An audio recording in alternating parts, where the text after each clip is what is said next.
So we definitely starting with our lightest. We're gonna dip into the light tone, then dip into our rinse cup. Get a lighter tone, see what that give us. Start pulling. Thanks for joining the live. Your follow will be appreciated.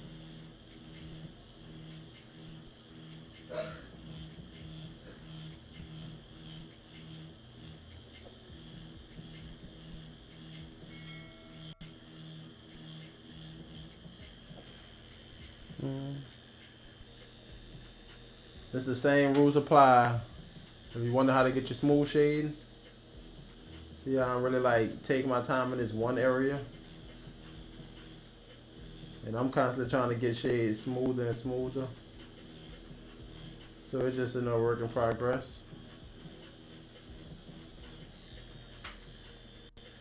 And this if you want to get it like super smooth.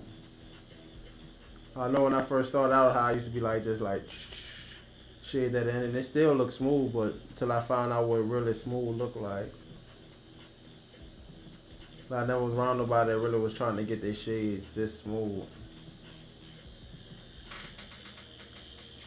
Like I say, patience is definitely needed for this. I know some people ain't about to keep going back over it and over it. Now mind you, it's a lot easier on the real skin because the ink go in a little easier. Face skin, it seems like you gotta constantly layer and layer and layer, but real skin, it goes in a lot easier. Which means the next layer, the next tone on top goes in more easier than that. Because you done already opened up the skin, so it just takes patience, that's it. Wait it out. Keep building up. Skin breaks. Because you don't want shade too much into where it look super dark. But I'm still learning. Yep. And that's the thing, long as you learn, I'm still learning myself. And I'm willing to learn even more, you know? So you definitely got to keep your mind open. Never think you got it down packed. Never think you know it all.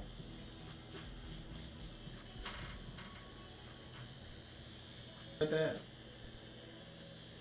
And then the first day you studying, okay, you're retaining some information, but the second to the fifth day you studying, you retain a lot more information. So definitely, it's all about the time we put into the craft. You don't put that much time in, you can't get much out of it. But if you put that time in and dedicate it, yeah, you're gonna get a lot out of it.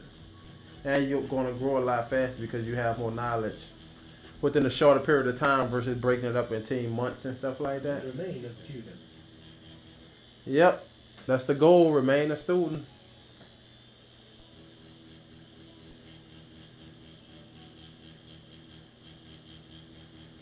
No matter how long you've been tattooing or none of that, that don't matter.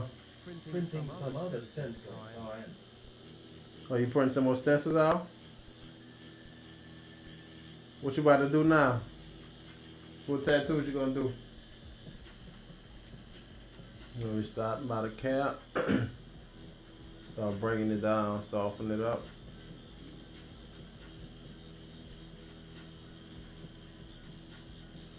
So like right now, see how I'm using our extra light right here? Versus once I get on that the bib, that's the bib of the head, huh? I ain't gonna go straight black because I think it was like green or something. So I'm gonna go with like our light tone, but not our lightest tone. And then I'll build up towards that medium tone. But I always recommend don't go straight the darkest tone. Some people like starting out from dark to light, but that was me at one point. Depends on the tattoo. I was starting out from the darkest.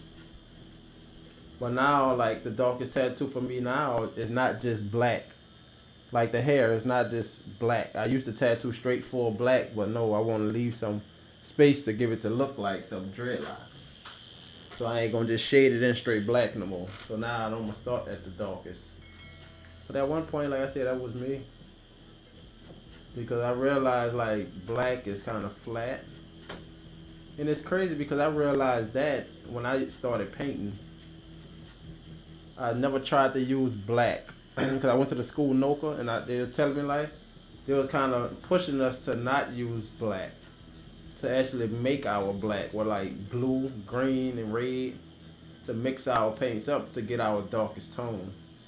Because blacks is just super flat, which it was definitely a good skill to to learn. So I try to stay away from the straight black. Definitely flatten out a piece. To this day when painting, I try not to use straight black. If I'm doing realistic painting too. Realistic oil painting. But if I'm doing like some cartoonish illustrated, I ain't tripping, I'm using the black.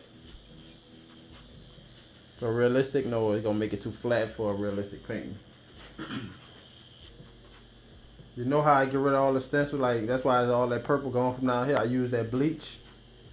But I ain't gonna use that stencil until I like knock this part of the forehead out, this part of the headphones on it. And I just kinda outline some of the eyes. I always save the eyes for last. I always had that feeling like since drawing portraits on paper, when I darken in the eyes, it kinda gives me the idea that the portrait is done. So I started slacking on my drawings. So ever since then, I started saving the eyes for last. Focus on around all that and then leave that for last. When you're ready to be complete. So right now I'm adding some of the small dot methods. Give it some texture. What's up with you, John? Or should I say Dwayne?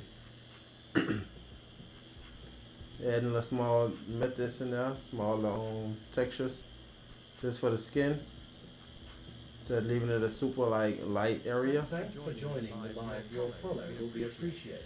You know, let the roll over into like one full piece. One full forehead, kinda.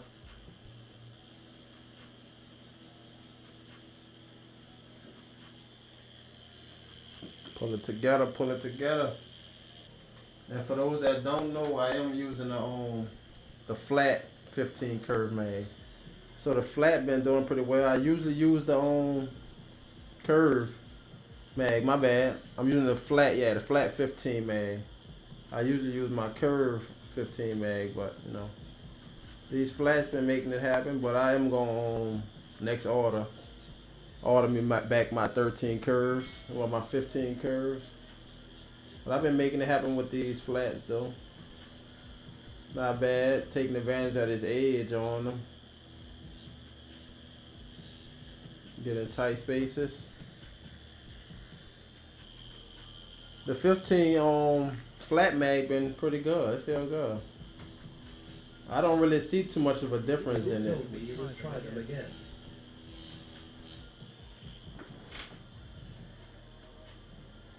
Yeah, and that's crazy. That's probably why I wound up ordering the 15 flats. But they've been pretty good. But like I said, I think it was due to the fact that I didn't have a lot of experience back then when I first started. And when I tried those flats, I didn't like them at all. But now, I guess because I tattoo lighter, and I also know how to control the machine at different angles, now they feel completely different from when I first started.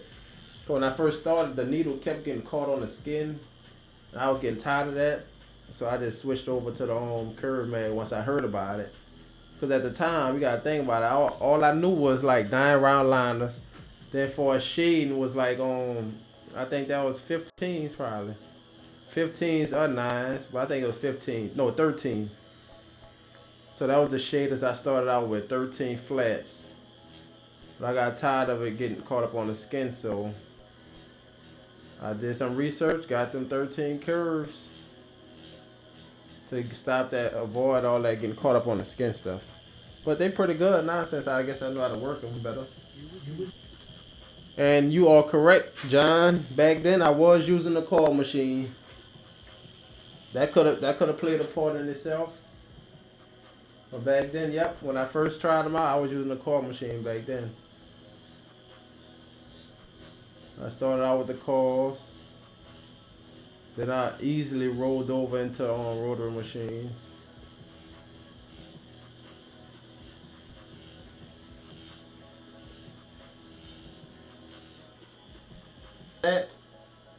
Nah, I can still use a coil machine, but I won't use my liner coil machine like I use my shader, basically. I was using my liner for the shading and the lines. But now that I know better, I will use my shade. I got two, probably three core machines. But I got a certain one that's strictly for shading. So since I know it's good to have a dedicated liner, dedicated shader, I'll have two core machines set up. One for lines and one for strictly shading. Because that shading core machine, it hit a lot softer. That liner is punching, boom, boom, boom, boom, boom. So if that liner punching like that, it's gonna be tough for you to really get some soft shades because any little spot is boom, it's knocking it in hard. It ain't slowly letting you build up because it's trying to knock it in right then and there instead of letting you layer up. But yep, you can still use core machines for sure.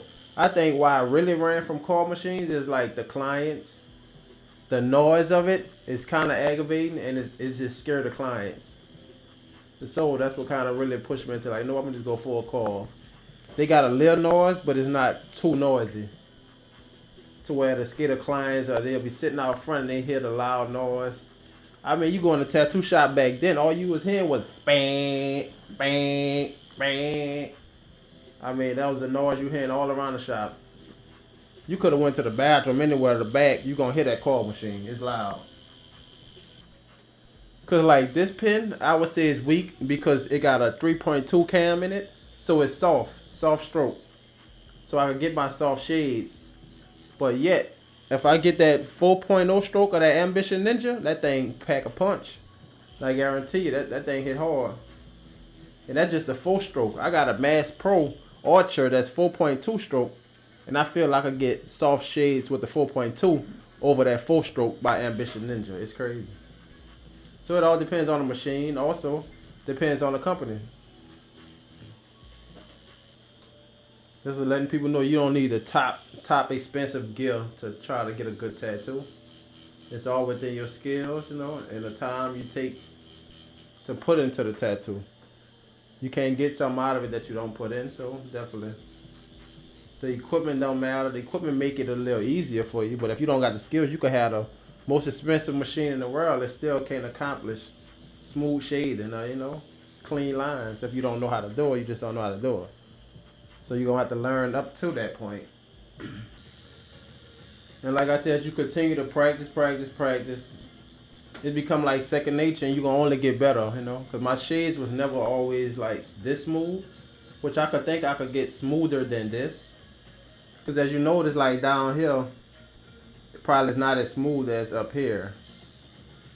So that just show you as I continue to go along, I'm able to get it a little bit smoother. Just by patience, taking your time, building it up. Different angles, cross hatching, backstroke, whatever you need. And I just show you over time. That's why your first tattoo don't look like your tattoo did a month ago, you know?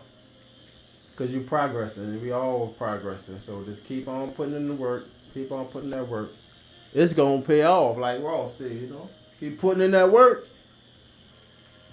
Once you learn, like, basically how to be light-handed, barely tapping,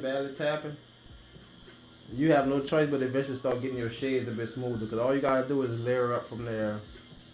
I mean, like, barely tapping, let the needle do its work, you're going to be good. You don't have to try to do shading, just rub it across.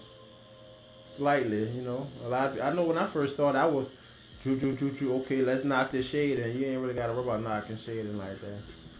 You ain't got to be in a hurry at all. Because I was once in that place, definitely in a hurry when I first started out. Thinking I'm just cranking out tattoos, cranking them out now. Spend time, especially on these portraits. Nah, ain't no cranking out, like we trying to get this right. Like treat every tattoo like the last or like the first, you know? Like the first tattoo, wanted to be the best. And you only can see the best if you keep growing. Cause what they say, your last tattoo should be your best tattoo. Like you said, if you just take your time, it will build up. Yep, definitely will build up. Thanks for joining the live. Your So try to treat every tat like your last tat and try to outdo your last tat. And I think that's something that could definitely motivate any artist. Like, try to outdo yourself. You are your own worst critic, so you know what's wrong, you know what you could have changed, all that. So you already have the answers. But I understand in the beginning, when you don't have the knowledge, it's hard to know like what you could have changed, what you did this, because you don't really have all the knowledge. Once you got the knowledge and you know you build up, you know what you could have changed, what you could have did, with the knowledge that you basically already have until you grow into that upper level and keep growing, you know, then you'll continue to see different things. On at 6.5 volts. Still at 6.5 volts. And besides going straight in my black, I'm going to dip into the light tone. Let's structure out the eyebrow how we want it first. And then we're going to come in with our blacks. Just so we have a map out of the eyebrow how exactly we want it. And where we're going to have our darks at. And then we can come in with those blacks. But I know I usually use 7 curve mag to try to get those hair strokes just with the edge of that mag. And for something like this, I think that flat 7 curve mag would be good too though. But you don't really need the flat. Just angle your needle and you'll get it.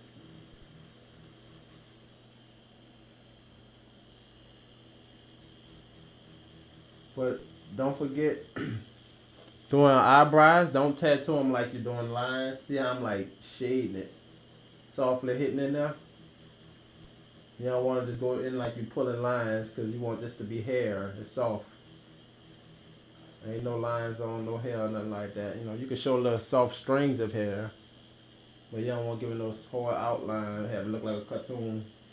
With your face realistic, it wouldn't make sense. Even though we're in our darker tone, don't mean we have to go strictly black. We still shading in. So I can lightly touch on top of those lighter tones I just did. And build up. And then gotta go strictly black. And lightly touch it. So same thing with black. You know, you ain't gotta go full black. You can build up your black. So there's levels to it, you know? Levels to it. That's why I say you gotta learn how to use that light hand and build up your tones and not going straight in with that full solid saturation. Just take time, but you gonna get it. Well, yep, we're gonna be doing that Zoom real shortly, so I'm gonna be definitely looking up how to set it up and see how I get everybody the code so we do the classes as the group. And I might like put the stencils out so like whatever we're gonna be working on, everybody can have their own stencil that we probably could work on something at the same time. But definitely appreciate y'all for watching though. Hope y'all learned something. And don't forget, like, comment, and subscribe. If you have any ideas, put it down in the comments below.